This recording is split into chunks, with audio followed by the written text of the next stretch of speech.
Sur cette chaîne, on parle d'investir en bourse avec des stratégies passives d'investissement. L'objectif, c'est d'accélérer la croissance de son patrimoine. Cependant, ce qu'il faut bien comprendre, c'est que si la stratégie que vous allez mettre en place est essentielle, évidemment, la quantité d'argent que vous investissez l'est tout autant. Votre patrimoine doit être un petit peu imaginé comme une rivière. Plus elle est alimentée à la source, plus elle grossit rapidement et devient importante. Et cette source, c'est votre capacité d'épargne. Sur ce graphique, on constate qu'à stratégie égale, mettre 50 € ou 100 € en plus par mois peut avoir un impact considérable. 10 000 € de départ, placés à 10% annualisés pendant 35 ans, ne donneront pas du tout la même chose en fonction de vos mensualités.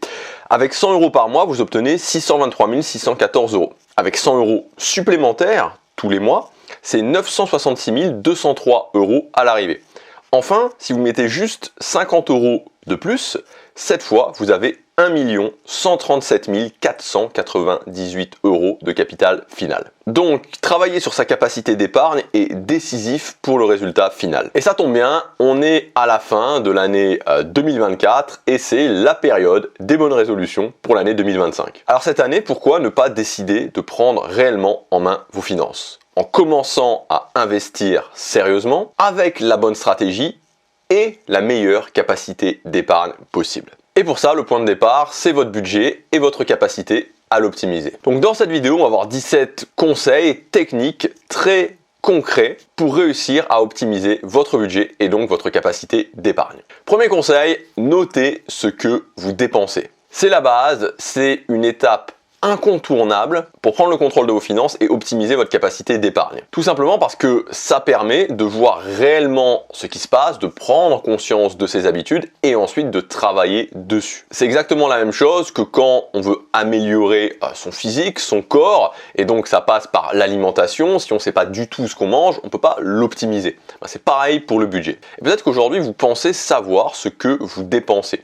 Je vous invite vraiment à faire ce test de au moins pendant une semaine, notez tout ce que vous dépensez. Vous verrez que beaucoup de dépenses, et surtout les petites dépenses, peuvent passer inaperçues.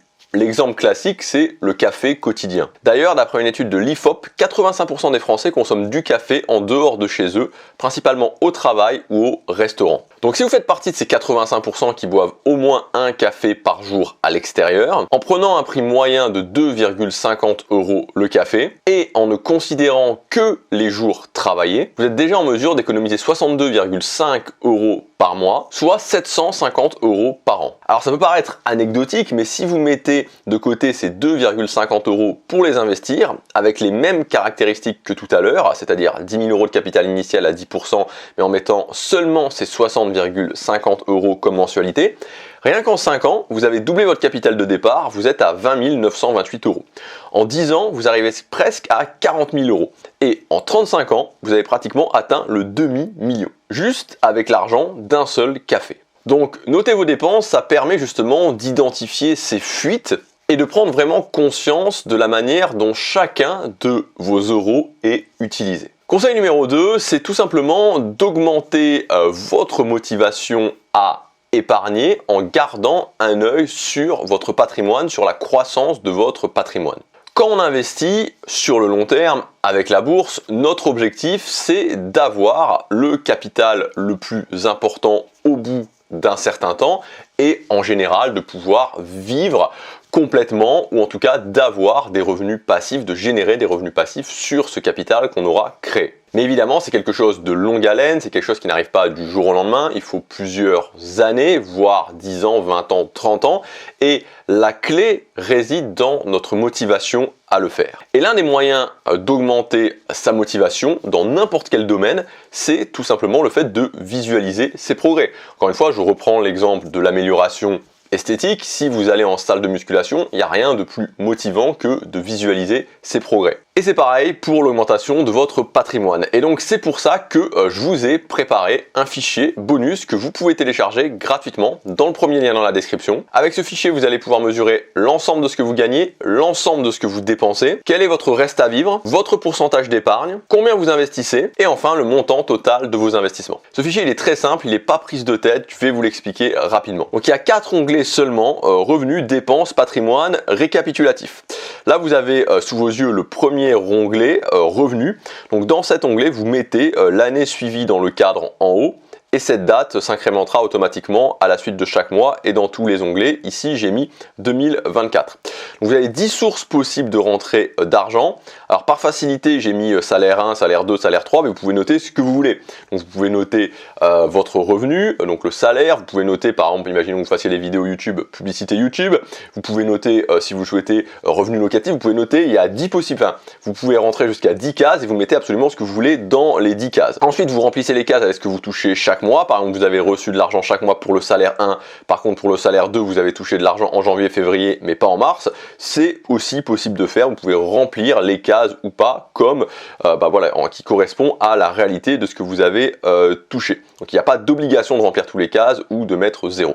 Ensuite, le total de vos revenus pour le mois va se calculer automatiquement. On passe au deuxième onglet, l'onglet dépenses. Ici, c'est pareil, donc c'est le même principe que ce que je vous ai expliqué. J'ai mis dépenses 1, 2, 3, 4 sur sur l'onglet que vous voyez, mais vous pouvez le remplacer par loyer, nourriture, sortie, abonnement, ce que vous voulez. Il y a 10 catégories de dépenses possibles, et là encore, vous n'êtes pas obligé de remplir toutes les cases. Au fur et à mesure que vous notez vos dépenses, le total se fait automatiquement, ce qui vous permet, même en cours de mois, de faire le point. Le troisième onglet va vous permettre de suivre plus précisément votre patrimoine. Donc là, par exemple, j'ai noté PEA, CTO, assurance vie, et vous avez 6 possibilités d'investissement. Encore une fois, vous pouvez noter ce que vous voulez. Donc si vous avez 2 CTO, 2 assurances vie, vous pouvez les différencier. Donc là, vous devez noter le montant que vous avez investi sur le mois et le montant total qu'il y a donc sur le support en question à la fin du mois. Donc voilà, puisqu'évidemment ça varie, pour savoir ce que vous avez en total d'investissement. Donc ici pour le PEA, j'ai investi 20 € en janvier et fin janvier, j'avais 100 € sur mon PEA. Donc bien entendu pour l'exemple, j'ai pris des chiffres totalement fictifs, c'est juste pour comprendre le fonctionnement avec des chiffres simples. Donc le total investissement ne représente pas le total de ce que vous avez investi dans le mois, mais la valeur totale de tous vos investissements à la fin de chaque mois. Donc comme vous voyez, il n'y a pas des tonnes de choses à rentrer, juste vos rentrées, vos sorties, ce que vous épargnez et le montant qu'il y a sur le support en question à la fin du mois. Et enfin, le dernier onglet récapitulatif, c'est un visuel qui va regrouper toutes vos données. Donc vous avez un premier graphique avec pour chaque mois la totalité de vos revenus, la totalité de vos dépenses et le reste à vivre, ce qui vous permet de savoir de combien d'argent vous avez à disposer chaque mois. Le deuxième graphique vous donne votre taux d'épargne en pourcentage pour chaque mois également. Ça c'est très intéressant pour analyser vos comportements. Donc vous pouvez voir par rapport au reste à vivre et votre taux d'épargne. Par exemple en février, vous avez eu un reste à vivre de 2050 €, vous n'avez épargné que 3,64%, le taux le plus faible sur ces 4 mois. Pourquoi ? Enfin, le troisième graphique vous permet de voir l'évolution de votre patrimoine au fil des mois, ce qui vous permet de constater tous les mois vos progrès, même s'ils ne sont pas extraordinaires. Peu importe, ce qui compte, c'est de voir que vos efforts pour économiser ne servent pas à rien. C'est comme ça que vous maintiendrez votre motivation dans le temps. Voilà, c'est totalement gratuit, c'est le premier lien dans la description pour le télécharger. Et donc ça commence très bien puisque 2025 arrive et vous pouvez commencer à prendre cette très bonne habitude dès le mois de janvier. Troisième conseil, c'est le fait de développer une stratégie pour votre budget. Une des stratégies les plus connues, c'est la fameuse règle 50-30-20. Elle est très populaire parce qu'elle est simple à comprendre et que les calculs sont faciles à mettre en place. Donc le principe, comme je vous le disais, il est très simple. Vous répartissez ce que vous gagnez sur 3 types de dépenses. 50% pour les dépenses essentielles ou obligatoires. Donc par exemple le loyer, l'alimentation, les factures d'électricité, les assurances, les impôts, les frais de transport, etc. Donc tout ce qui est essentiel et ou obligatoire. 30% les dépenses personnelles nécessaires ou les envies. Donc par exemple les dépenses pour les vêtements, le coiffeur, les abonnements, celles liées aux loisirs, aux sorties et autres plaisirs personnels. Et 20% pour l'épargne ou l'investissement. Cette stratégie, elle permet directement de structurer votre budget et donc de maintenir une espèce d'équilibre entre ce qui est obligatoire, ce que vous pouvez acheter, ce qui est essentiel ou de plaisir et votre capacité d'épargne. Et c'est quand même assez raisonnable puisque vous avez quand même 30% pour vous faire plaisir entre guillemets, ce qui permet aussi de tenir dans le temps parce qu'il ne faut jamais oublier que ce qui est important, c'est de tenir sa stratégie dans le temps. Quatrième technique, c'est le fait de se payer en premier. C'est une technique qui s'est répandue dans les conseils en investissement. Elle a été popularisée notamment dans le livre Père riche, Père pauvre de Robert Kiyosaki. L'idée c'est quoi? C'est très simple, c'est très basique, c'est tout simplement d'inverser ce qu'on a tendance à faire naturellement, puisque ce qu'on aurait tendance à faire naturellement, c'est notre salaire arrive, de payer les factures, etc. Et au final, ce qui reste, on va l'épargner. Là, c'est l'inverse. En fait, on retourne complètement et on se dit, quand ça arrive, on va commencer par épargner. Donc concrètement, le montant que vous avez déterminé, il part en premier, même avant ce qui est obligatoire. Alors pourquoi ça fonctionne? Justement, dans la philosophie du livre Père riche, Père pauvre, on va commencer justement par donner la priorité à l'investissement dans son avenir. Donc Kiyosaki insiste sur l'importance de faire croître ses actifs avant de se concentrer sur ses dépenses, parce que votre bien-être financier futur est aussi important que vos dépenses immédiates. Il y a aussi cette idée de discipline financière. Selon Kiyosaki, payer ses factures ou autres dépenses avant de s'occuper de soi-même empêche d'accumuler des ressources pour bâtir sa liberté financière. Le fait de se payer en premier impose une discipline, car cela force à gérer le reste des dépenses avec ce qu'il reste. Ça crée, troisième point, une pression positive.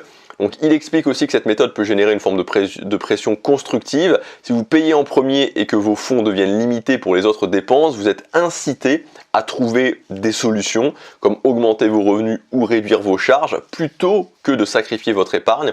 Et puis quatrième point, ça développe la psychologie de l'argent. Il y a une citation clé dans le livre qui dit « Les pauvres et la classe moyenne travaillent pour l'argent tandis que les riches font travailler leur argent pour eux ». En vous payant en premier, vous adoptez cette mentalité où l'épargne et l'investissement deviennent les moteurs de votre patrimoine. Aujourd'hui, c'est d'autant plus simple à mettre en place avec tout ce qui est globalement les plans d'investissement programmés, où vous pouvez programmer à l'avance vos investissements et ça part directement à une certaine date du mois. Cinquième technique, c'est le fait de s'autoriser à dépenser pour le plaisir, mais seulement à la fin du mois. Alors vous avez peut-être déjà remarqué que, évidemment, dès que votre salaire arrive sur votre compte, c'est à ce moment-là que les dépenses ont tendance à augmenter, voire à exploser. Évidemment, cette habitude peut rapidement vous laisser en difficulté financière à la fin du mois, et donc une solution peut être de reporter vos dépenses plaisir, comme les sorties au restaurant, l'achat de vêtements ou les petits plaisirs, à la dernière semaine du mois. Ça fonctionne parce que du coup, vous mettez le focus sur votre capacité d'investissement et aussi sur les dépenses obligatoires. Vous limitez aussi les achats impulsifs ou les choses que vous voulez pour le plaisir, puisque du coup elles sont reportées à la dernière semaine du mois. Et du coup, à la fin du mois, vous avez une vue d'ensemble claire sur vos finances. Et donc,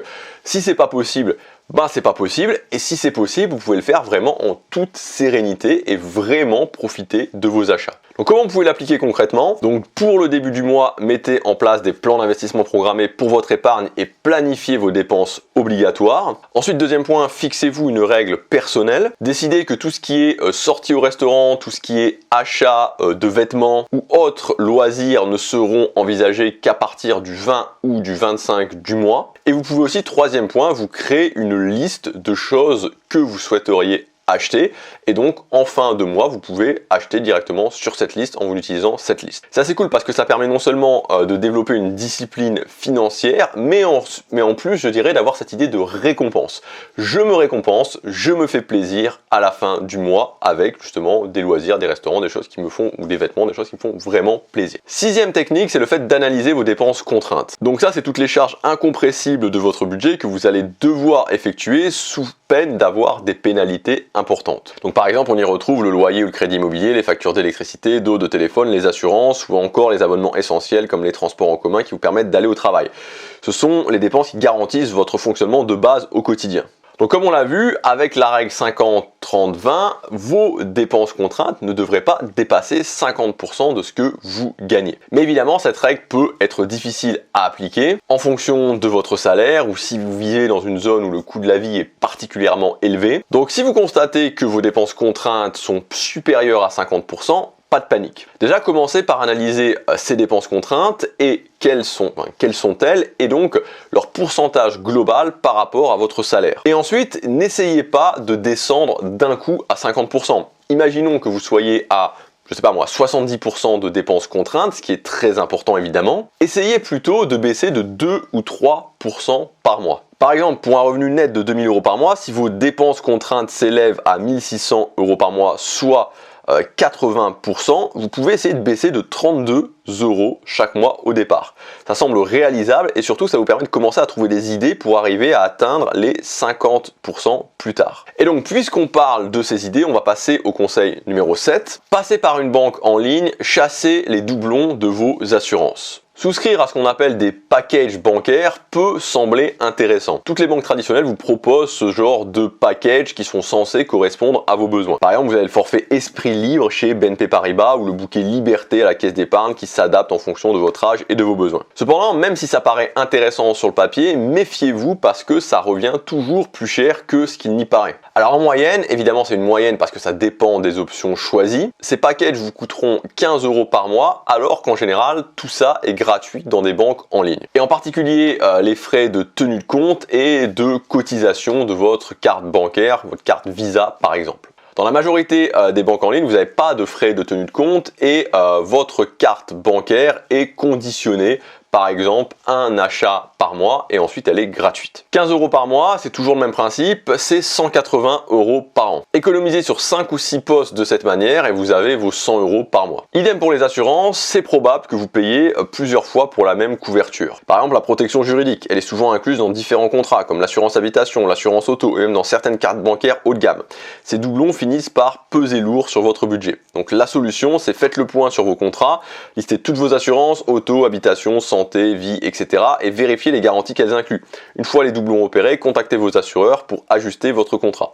À la clé, renégocier ces assurances peut permettre d'économiser plusieurs centaines d'euros par an. 8e conseil, faites le point sur vos abonnements. Alors les abonnements, c'est très vicieux parce que ça paraît souvent insignifiant, autour, parfois moins, de 10 € par mois. Mais regrouper tous ensemble, plus accumuler sur un an, ça peut peser lourd. Donc abonnement de streaming, abonnement de téléphonie, abonnement internet, abonnement d'application, abonnement de salle de sport, abonnement de drive online. Aujourd'hui, tout est source d'abonnement. Par exemple, vous avez peut-être Netflix, Amazon Prime et Disney+.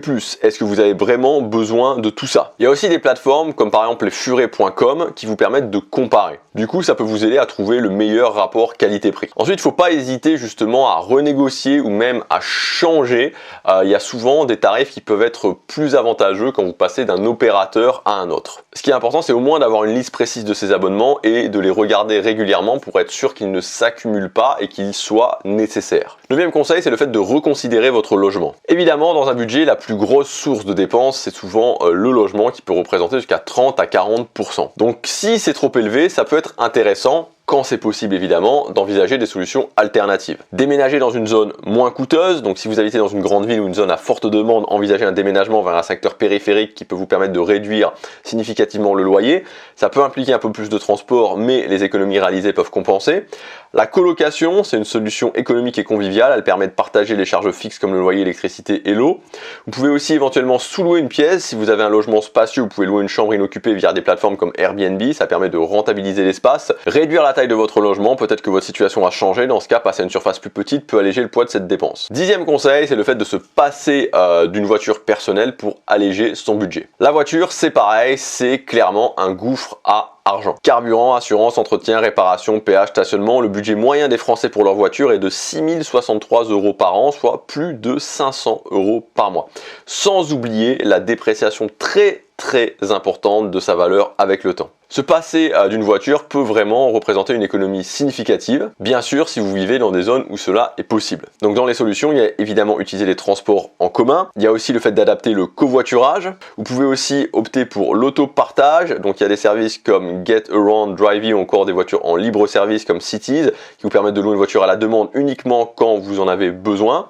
Vous pouvez aussi vous tourner vers le vélo ou la trottinette électrique et éventuellement utiliser les VTC en complément. 11e technique, c'est ce que j'appelle profiter des soldes perpétuels. Aujourd'hui, les promotions, les soldes ne se limitent plus du tout au classique mois de janvier ou mois de juillet. En fait, il est possible d'avoir des soldes toute l'année. Donc voilà plusieurs idées pour utiliser ces soldes perpétuels. Vous pouvez suivre les promotions permanentes, donc de nombreux magasins en ligne proposent constamment des ventes privées ou des déstockages. Il suffit de s'inscrire aux newsletters ou aux alertes des enseignes pour ne rien manquer. Et puis il y a aussi les grandes périodes comme le Black Friday, les Prime Days d'Amazon ou encore les ventes flash sur pratiquement tous les sites qui offrent des réductions significatives. Vous pouvez aussi utiliser un comparateur de prix. Les comparateurs vont vous aider à identifier les vendeurs qui proposent le meilleur prix ou même à savoir si une baisse de prix est attendue. Donc vous avez des sites comme le Dénicheur ou Google Shopping. Et l'idéal évidemment c'est de planifier, puisque quand vous planifiez, que ce soit pour un achat, que ce soit même pour un voyage, vous pouvez attendre qu'une promotion, qu'une vente privée, qu'une vente flash, qu'une offre Black Friday, etc. arrive. 12e technique, c'est le fait de préparer vos repas. Cuisiner, c'est l'un des moyens les plus efficaces pour réduire son budget tout en prenant soin de sa santé. Alors ça demande un peu plus de temps et d'organisation, mais les avantages en valent largement la peine. Manger à l'extérieur ou commander des repas coûte de plus en plus cher et surtout bien plus cher que de cuisiner chez soi. Une formule rapide peut revenir à 10-15 € par personne, alors qu'un repas maison équilibré peut coûter entre 3 et 5 €. En préparant ces repas en avance, on évite aussi les achats impulsifs et les plats industriels pas du tout économiques. Et puis en cuisinant vous-même, votre alimentation est plus saine, vous contrôlez exactement ce que vous mettez dans votre assiette, moins de sel, de sucre, de graisse saturée et plus d'aliments frais et naturels. Et puis, une astuce complémentaire, c'est tout simplement le fait de planifier vos menus à l'avance. Planifier vos menus à l'avance, ça va vous permettre de savoir donc ce que vous allez manger, de pouvoir faire vos courses en conséquence, d'avoir un œil sur votre budget, de n'acheter que ce dont vous avez besoin, et puis aussi d'éviter le fameux moment où vous arrivez chez vous, il n'y a rien à manger, et donc du coup, vous commandez, vous faites livrer à la maison. 13e conseil, c'est le fait de réduire les dépenses liées aux mauvaises habitudes. Donc certaines dépenses vont avoir un impact non seulement sur vous mais évidemment sur votre budget, des dépenses négatives, des dépenses toxiques, on peut parler d'alcool, on peut parler de cigarettes, on peut parler de jeux, voire même de comportements comme les achats impulsifs. 2 conseils que je peux vous donner par rapport à ça. Le premier conseil, c'est tout simplement le fait de peut-être essayer, faire un test. Moi, c'est ce que j'ai fait. J'ai fait ça l'année dernière et aujourd'hui, je ne bois quasiment plus d'alcool. Donc je vous invite à faire ce test au niveau de l'alcool parce que l'alcool ça coûte cher et en plus l'alcool ça a un impact aussi concrètement sur votre vie, sur vos objectifs. Alors voilà, vraiment ne serait-ce que de faire le test, de se dire et si pendant un mois je ne buvais plus d'alcool et de voir un petit peu ce qui se passe en termes de budget, en termes de qualité de vie, en termes d'objectifs.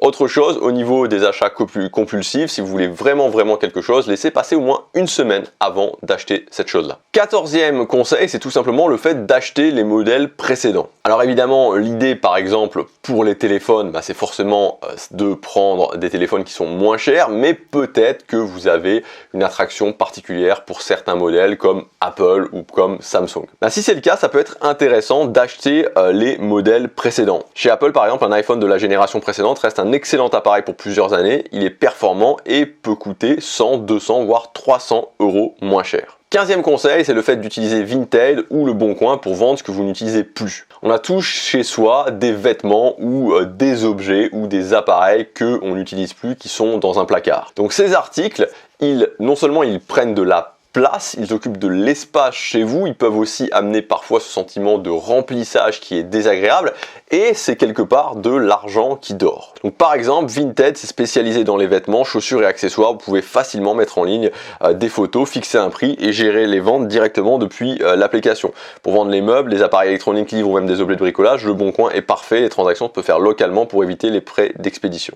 16e conseil, c'est ce que j'appelle la méthode de la tirelire. L'idée c'est quoi? C'est tout simplement de mettre le cash, donc les espèces qui peuvent rester dans vos poches chaque jour ou chaque semaine dans une tirelire. Et cette tirelire, vous allez l'ouvrir seulement à la fin de l'année pour découvrir ce qu'il y a dedans. Alors cette méthode, elle est ludique et elle fonctionne pour plusieurs raisons. Premièrement, mettre de l'argent physiquement dans une tirelire donne une satisfaction immédiate. Vous visualisez concrètement vos efforts, ce qui renforce votre motivation à continuer.